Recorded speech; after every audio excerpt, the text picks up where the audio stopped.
우리 부활절에 주시는 말씀을 요한복음 11장 25, 26절까지 말씀으로 부활절 메시지라는 제목으로 은혜를 나눕니다. 여러분, 기독교 최대 절기가 부활절입니다. 우리를 구원하러 오신 성탄절도 중요하지만 우리의 이 구원의 결정이 이 십자가 부활을 통해 이루어졌기 때문에 가장 최대의 절기는 부활절입니다. 우리가 사실 주일을 지키는 것도 부활절 때문에 지키는 겁니다. 매주일이 사실 부활절이고요. 또 성도의 삶은 이미 부활의 영이 임하여서 매일매일을 사실 부활의 날로 살아가는 것이죠. 그래서 우리가 오늘 부활절을 지키는 것은 그런 의미를 생각하면서 1년에 한 번 부활절을 지키는 것입니다. 오늘 이제 인생에 있어서 가장 중요한 문제는 죽음의 문제인데, 오늘 부활을 통해서 이 죽음의 문제를 해결하신 예수 그리스도를 생각하면서 오늘도 이 부활의 은혜를 나누기로 합니다. 자, 우리 시대는 지금 얼마나 많이 발달했는지 모릅니다. 초첨단 과학 시대라고 그러죠. 정말 요즘은 하나님 없이 살아갈 수 있을 것 같은 그런 자신감으로 가득 찬 세상이 오늘의 세상입니다. 근데 여러분, 왜 이렇게 불안한 거예요? 이렇게 발달한 문명 속에 살아가면서 왜 이렇게 불안합니까? 그것은 우리가 한 치 앞도 우리가 예측할 수 없다는 것입니다. 이것이 인간의 한계죠, 여러분. 작년 1월 달에 코로나가 시작될 때만 해도 우리는 조금 지나가겠지, 좀 이제 전염되다가 끝나겠지 했지만 벌써 1년이 넘어 지금 2년째 우리가 코로나 종국을 맞이하고 있습니다. 얼마나 우리의 미래는 불확실한가 하는 생각을 해보게 됩니다. 여러분, 근데 이 모든 것들은 불확실하지만 가장 확실한 미래가 있습니다. 인간의 가장 확실한 미래가 뭐냐? 한 가지 있습니다. 죽음입니다. 죽음처럼 확실한 미래는 없습니다. 죽음은 누구나 마주해야 될 실제입니다. 사실 우리가 가족 중에 누가 한 분이 돌아가시면 굉장히 슬프죠. 정말 그 고통 이루 말할 수 없는데, 사실 생각해보면 조금 일찍 가고 좀 뒤에 가는 차이밖에 없습니다. 정직하게 가면 조금 빨리 가고 늦게 가는 것이죠, 여러분. 우리는 모두가 사실 죽음을 직면할 수밖에 없다는 것입니다. 그래서 우리가 죽음 준비를 하라는 이야기를 많이 듣는데, 그것이 죽음 준비를 흔히 장례식 준비라고 생각하는 사람들 꽤 많습니다.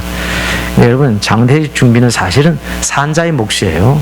죽을 자가 사실 장례식 준비하는 거 아니잖아요. 그러면서 여러분, 이처럼 죽음은 누구에게나 찾아오는 일인데, 근데 여러분, 정말 죽음이 끝이냐는 거예요. 사람들은 마지막이라고 생각합니다, 죽음을. 그러나 사실 죽음은 시작입니다. 죽음이 마지막이라면 고민할 거 없잖아요. 간단하잖아요. 죽음은 끝인데 뭐가 문제예요? 근데 왜 인류는 고민하고 있습니까? 모든 철학의 주제는 죽음이요, 모든 고민은 죽음입니다, 사실은. 여러분, 죽음이 끝이라면 단순하겠지만, 간단하지만 죽음은 끝이 아닙니다. 사실 엄밀히 따지고 보면 사람들은 죽음을 두려워하는 것 같지는 않습니다. 죽음 자체가 아니라 사실 죽음 이유지요. 여러분, 유명한 노벨 문학상 수상자인 영국 시인 엘리엇은 이런 이야기를 했어요. 죽음 자체가 두려운 것이 아니라 죽음이 끝이 아닐까 봐 두려운 것이다. 이렇게 인류의 죽음을 진단했어요. 여러분들은 이 엘리엇의 맛을 어떻게 생각하십니까? 사실은 사람들은 죽음 이유가 두려운 것이죠. 정말 죽음의 끝이라면 뭐가 문제겠습니까? 근데 여러분, 이 문제에 대해서 우리가 다시 한번 십자가 사건으로 돌아가 봅니다. 우리가 십자가상에서 예수님 양편에 두 강도가 함께 달려 있었습니다. 그때 특이한 사건이 일어납니다. 한 강도가 예수를 조롱하는 것이에요. 정말 희한한 장면 아닙니까?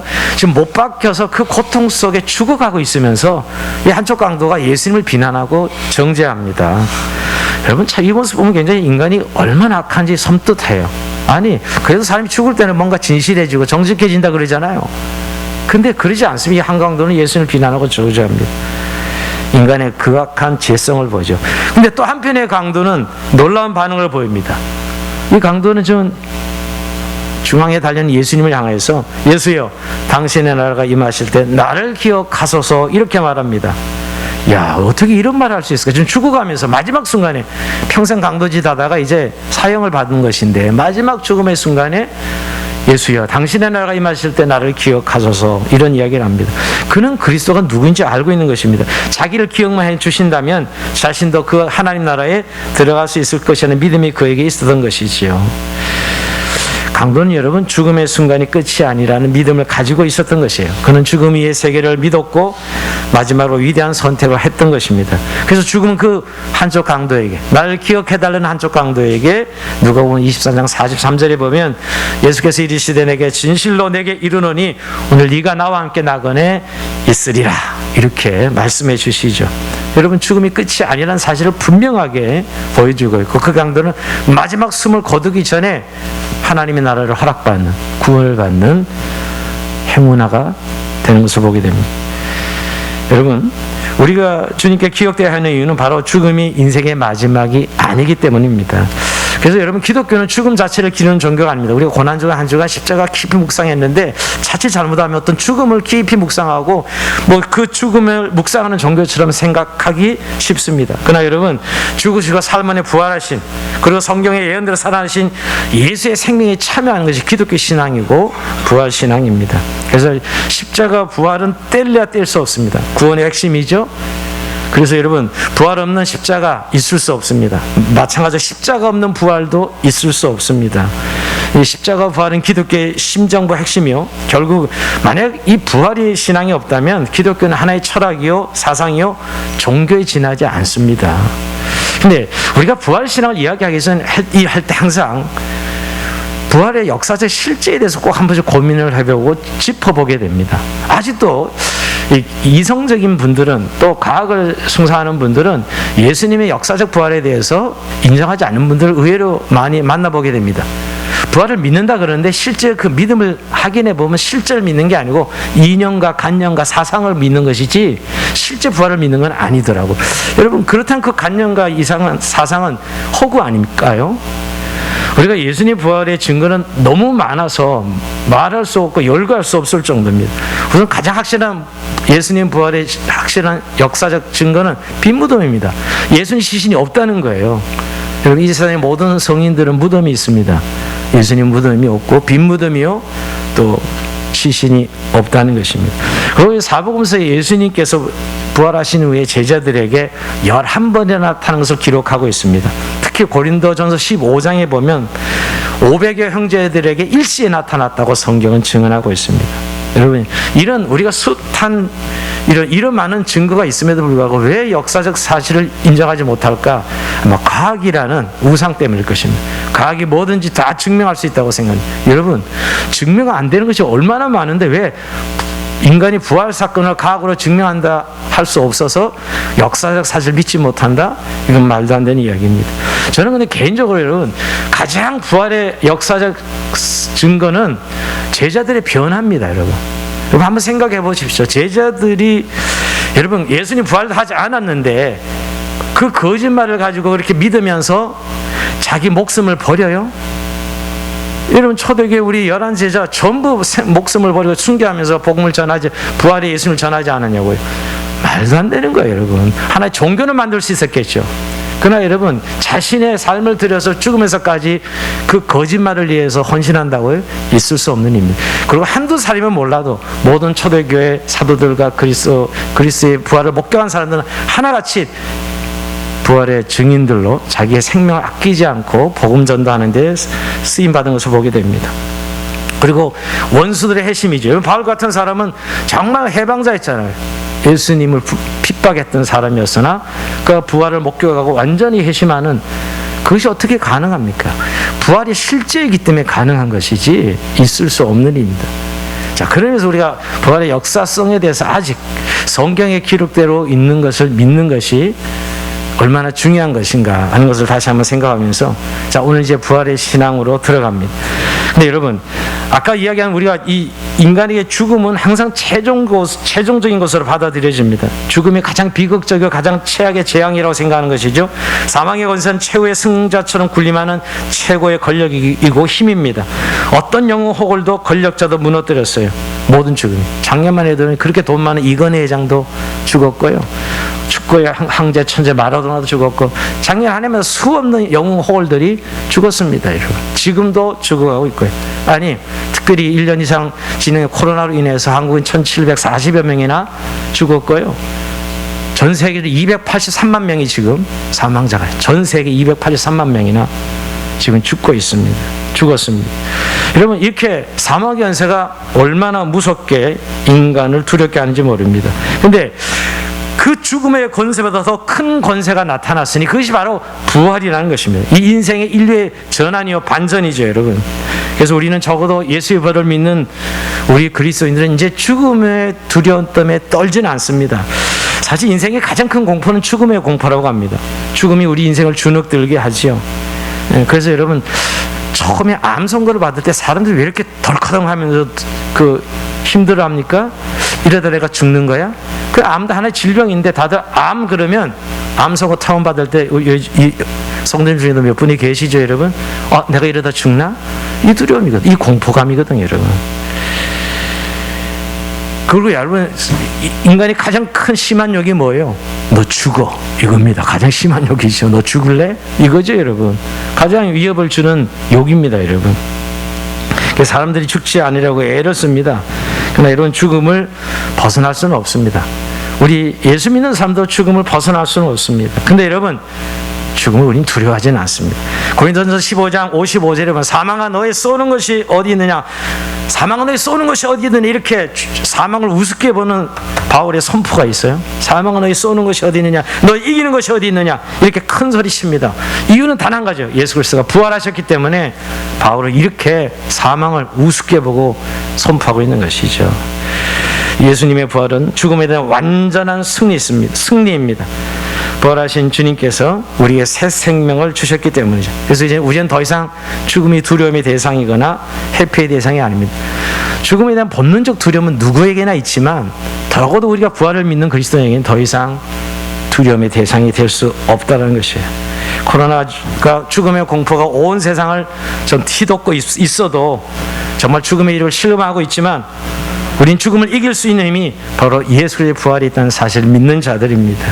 그래서 여러분, 죽음의 세력은 더 이상 부활 앞에서 족수가 되지 않습니다. 저는 늘 부활의 공동체인 초대교회를 생각하게 됩니다. 오순절날에 성령이 임하심으로 부활의 주님과 함께 부활의 공동체로 바꿔주고 변해됩니다. 부활의 복음이 사도들의 삶을 완전히 바꿔버리죠. 정말 사도들이 여러분 별 볼일 없는 그런 신분들 아니었어요? 우리가 잘 아듯이 그냥 변방의 어부 출신들이 예수님의 제자들이었지만 그들이 오순절날 성령이 임하고 완전히 다른 자들이 됩니다. 그야말로 완전히 기가 살아서 말이에요. 부활의 증인이 됩니다. 왜? 자기를 죽이려고 하는 종교 지도자들 앞에서 너희가 죽인 예수 그리스도를 하나님께서 살리셨도다, 이렇게 선포하는 자들이 초대교회 사도들이에요, 여러분. 이런 역사가 어떻게 가능하냐고요. 그럼 부활을 목격하고 난 이후부터 그들이 가능합니다. 그리고 부활을 목격한 이후에 예수님께서 그들에게 하신 말씀 때문이죠. 여러분, 예수님이 제자들에게 부활한 후에 40일 동안 함께 하셨는데 임하였습니다. 그때 평안할지어다, 너무 두려우니까. 여러분, 죽었던 예수님이 나타났을 때 얼마나 두렵게 깜짝 놀란 거지. 평안할지어다 인사하시면서 예수님께서 그들에게 그 다음에 하신 말씀이 뭐냐면 성령을 받으라 그랬어요. 성령을 받으라. 여러분, 부활하신 후에 이 말씀하는 거예요. 부활을 전에 하지 않으셨죠? 성령을 받으라. 어떻게 보면 죽음의 영이 가득한 그 제자들 속에 부활의 생기를 불어넣어주죠. 그래서 여러분, 사실 성령은 부활의 영입니다. 제자들을 향해 숨을 내쉬며 성령을 받아라 하시는 이 예수님의 모습은 태초에 흙으로 사람을 만드시고 생명을 불어넣으시는 하나님의 창조의 모습을 연상케 합니다. 그렇죠? 처음에 인간이 창조될 때 죄 없는 모습으로 성령을 받으라 하는 예수님 모습과 오버립이 되는 것을 보게 됩니다. 그리고 사도행전에서는 제자들에게 성령이 맞아 부활의 공동체로 우뚝 세워집니다. 참 여러분, 기가 막힌, 그 당시에 로마 황제 권살이 있었기 때문에 로마 황제의 말 한마디에 사자의 밥이 되거나 불 속에 던져지는 일 얼마든지 있었던 그런 우리가 세상이었습니다. 근데 그런 위협 앞에 누구도 고개를 들은 자가 없었는데 거기에 고개를 빳빳이 들고 길을 세우는 한 집단이 있었으니 바로 초대교회 성도들입니다. 그들은 로마 황제의 죽음의 위협에 주눅들지 않았습니다. 죽음의 위협이 전혀 먹혀들지 않았어요. 그들은 여러분 그렇게 예수 믿다가 사자의 밥이 되고 원형 경기장에서 죽어가고 있었지만 그들은 죽음을 두려워하지 않았습니다. 바로 예수 그리스도의 부활을 목격했고 믿었기 때문이죠, 여러분. 이것만이 해석이 가능한, 어떻게 그렇게 할 수 있었을까? 그게 가능한 이유가 바로 그 때문입니다. 그렇습니다. 지금 인류가 걸려있는 죽음을 이기는 백신은 예수 그리스도의 부활 복음밖에 없습니다. 여러분, 죽음을 정복하신 예수님과 함께 살아가는 삶이 백신이에요. 지금 백신 그런데 여러분, 저는 전염병을 치료하는 것이 아니라 감염되지 않도록 면역력을 집어넣는 이 백신이 인간에게 모든 죽음의 질병이 걸려 있는데, 여러분, 그 죽음의 질병을 면역할 수 있는 기능은 오직 예수 그리스도의 부활의 복음 백신이지, 여러분. 죽음의 두려움을 이기고 생명의 충만으로 살아가는 힘. 그래서 오늘 예수 믿는 자들이 날마다 이 힘이 있습니다. 여러분, 우리가 주일마다 모여서 예배드리는 거, 부활절에 예배드리는 건 바로 그런 힘을 우리가 늘 확인하면서 살아가는 공동체이기 때문에 주일마다 모이는 것이죠, 여러분. 근데 여러분, 오늘 우리가 정말 이제 이 부활의 복음을 믿는다면 좀 부활의 실제가 있어야 됩니다. 그러니까 부활이 상징이 아니라 실제라는 것이죠. 단지 예수님이 좋은 말씀하셨고 예수님의 삶이 좋아서 그의 정신을 이어받는 그 정도가 우리 그리스도인이 아니라는 것입니다. 예수님은 몸으로 부활하셨고 제자들은 그 몸으로 부활하신 예수님과 식사했고 이야기를 나누었습니다. 그리고 예수님 부활하신 몸으로 승천하셨죠. 자, 여러분, 예수님 부활하셨지만 바로 예수님의 일상이 끊어진 것이 아닙니다. 그죠? 끊어진 것이 아닙니다. 예수님이 사실 이런 생각 해보지 않습니까? 예수님이 부활하시니까 온 세상이 뒤집어지고 예수를 죽였던 자들에게 불벼락이 떨어지고 의인들은 하늘로 올라가고 악인들은 다 심판을 받는 그런 사건이 일어나지는 않았어요. 예수님 부활하셨다고 해서요. 그건 이제 맨 마지막 다시 오실 때 일어나는 일이고요. 그런 일이 일어나지 않았어요. 오히려 여러분, 부활하신 예수님께서는 제자들의 일상에 끼어드셨어요. 그들의 식사 자리에 함께 하셨고 그들이 함께 모인 자리에 함께 하셨지요.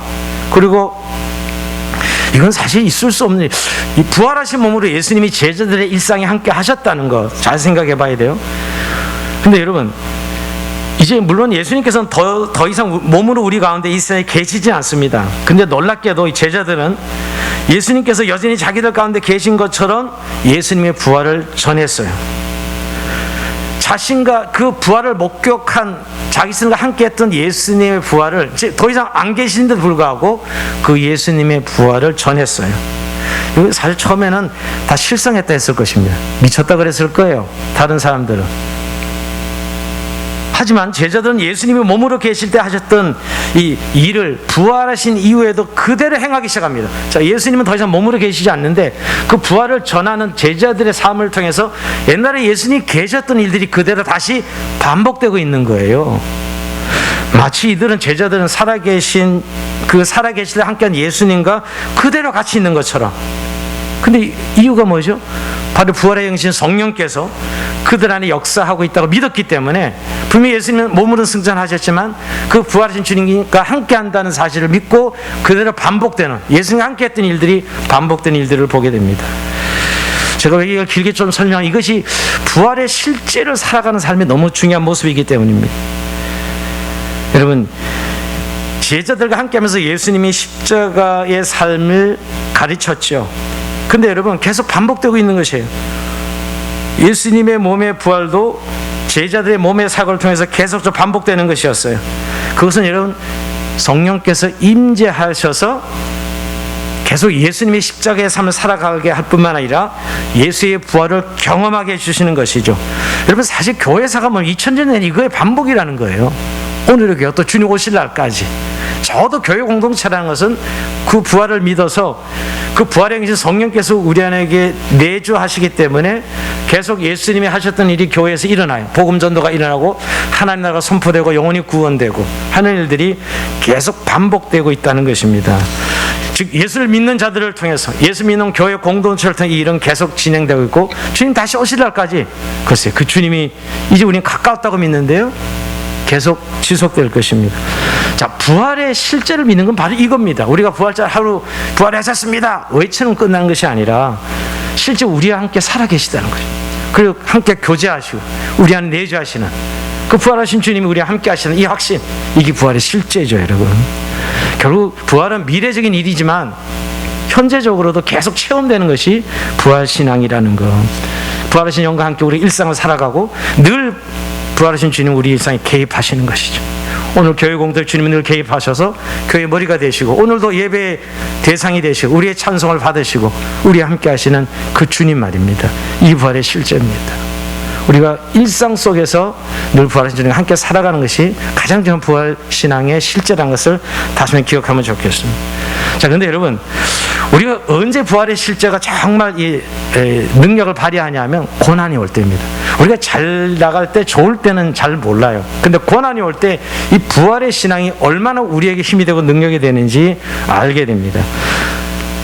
오히려 성도에게 고난은 그러고 보면 여러분, 이렇게 낭망하고 이렇게 절망하는 게 아니라 힘은 들고 고통은 우리도 당하지만 고난이 올 때 오히려 그럴 때 주님을 더 의지함으로 생명력 있는 내 안의 신앙을 발견하게 돼요.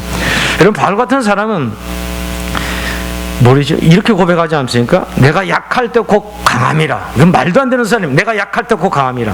여러분, 바울의 삶을 잘 보면 여러분, 그가 얼마나 많은 고난을 겪어요. 정말 그의 고난, 우리가 우리가 뭐 그를 따라갈 수 없는 고난을 겪는데, 근데 그는 내가 약할 때 곧 강함이라 그랬습니다.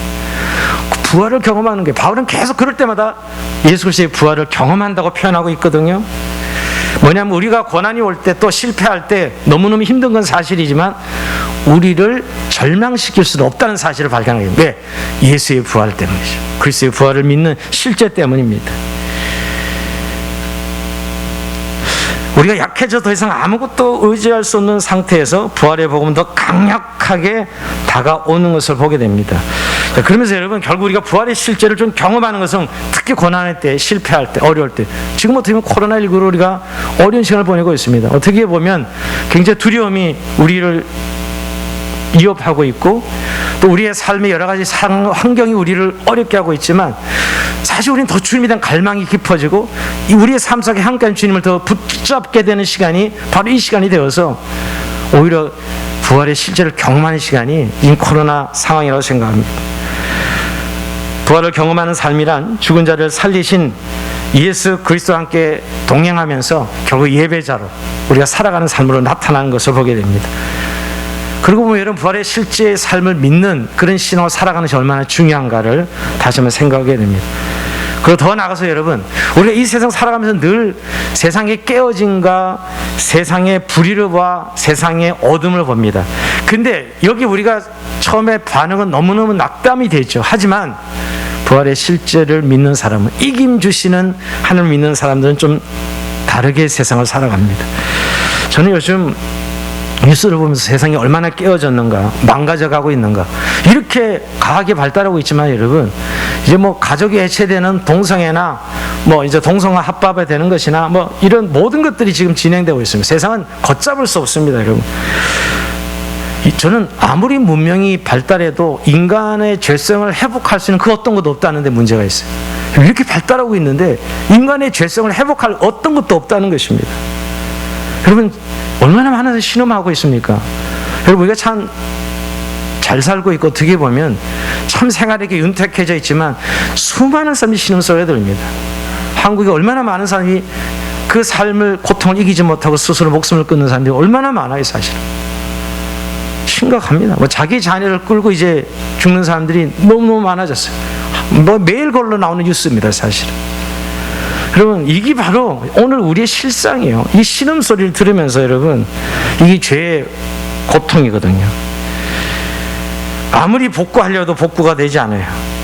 근데 우리가 이 세상, 이 죄의 지배 아래 살아가는 이 세상을 보면서 여러분, 우리가 정말 이 부활의 믿음을 가지고 있다면 우리는 이김 주시는, 승리하시는 주님을 바라보면서 우리의 삶에 이 생명으로 살아가는, 즉 부활의 생명으로 살아가는 자의 삶을 실천하게 되죠.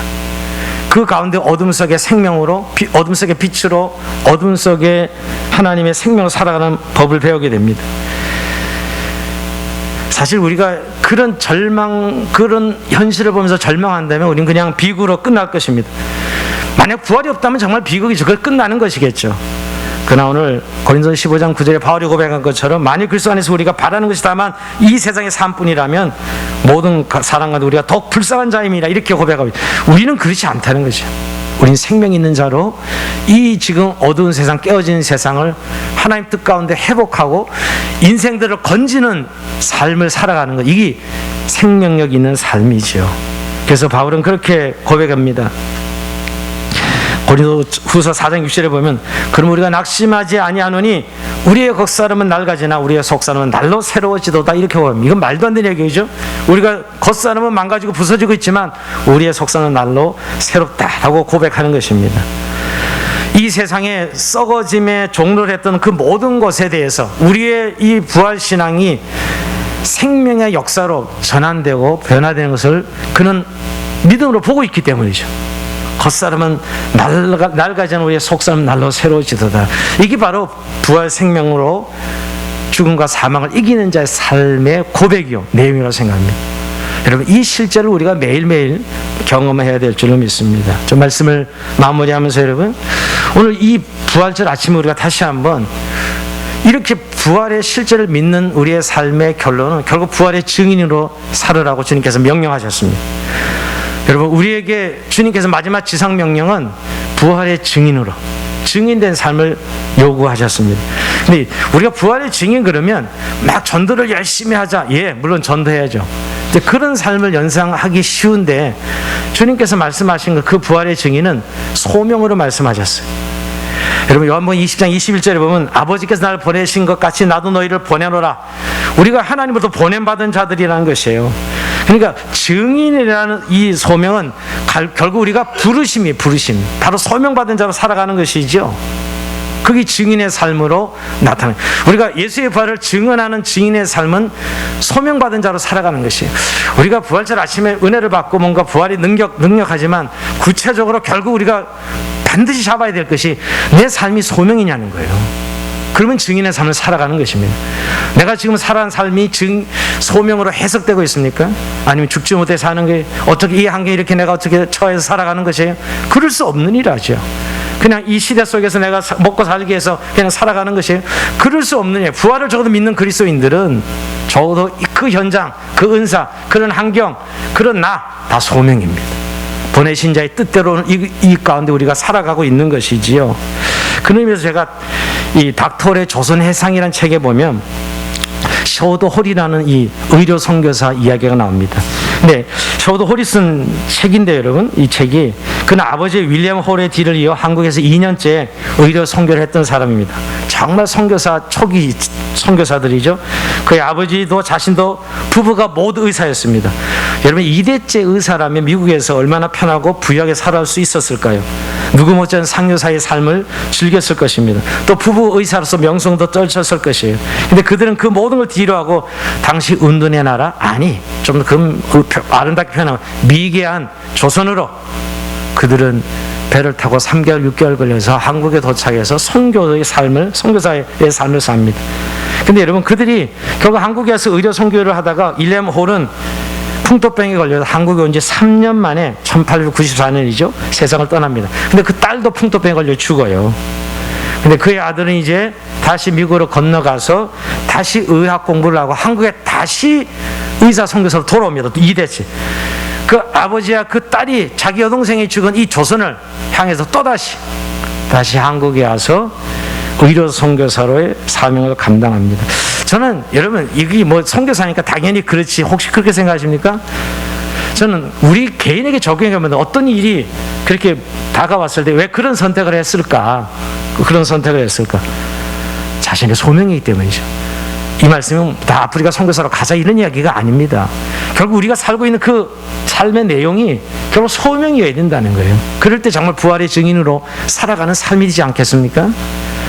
우리가 하루 부활절을 외치고 끝날 것이 아니라 내 삶에 깊숙이 부활의 생명이 뿌리박혀 있다면 내 삶의 현장 속에서 일상 속에 개입하시는 부활의 영과 함께 우리가 날마다 소용받은 자로 살아가야 되는 것이죠. 그것이 바로 증인인 것입니다.